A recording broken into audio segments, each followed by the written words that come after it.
गांव पीपलपुर में एक डाकिया था, मोहनदास। उसका हुलिया अजीब था, लंबा कद, झुकी हुई चाल, झुर्रियों से भरा चेहरा और आंखों में एक रहस्यमयी चमक। वह हर दिन चिट्ठियां बांटता, लेकिन किसी से ज्यादा बातें नहीं करता। गांव वाले उसके बारे में अजीब अजीब बातें करते थे। कुछ कहते कि वह कभी बूढ़ा नहीं होता, तो कुछ कहते कि वह इंसान नहीं, कुछ और ही है। मोहनदास की चिट्ठियों में कुछ अजीब था। कई बार लोगों को ऐसी चिट्ठियां मिलती जो कभी भेजी ही नहीं गई थीं। कुछ चिट्ठियां 20-30 साल पुरानी लगतीं, लेकिन उन पर नई तारीखें होतीं।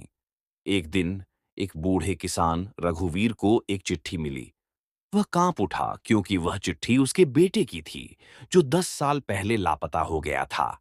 गांव के कुछ नौजवानों ने सोचा कि इस रहस्य का पता लगाया जाए।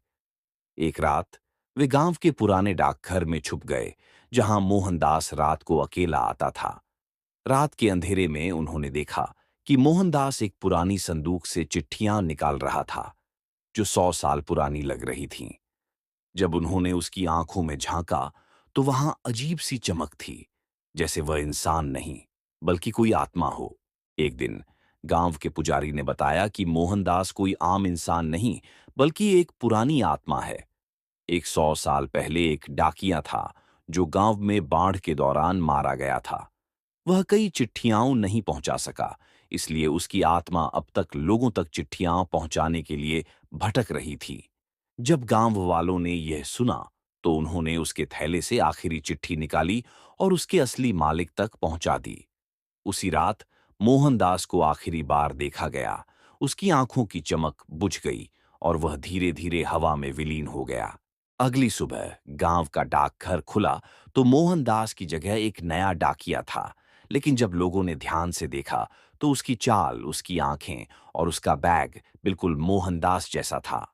इस कहानी का निष्कर्ष यह है, हर काम को समय पर पूरा करना चाहिए, वरना वह जीवन भर पीछा करता है।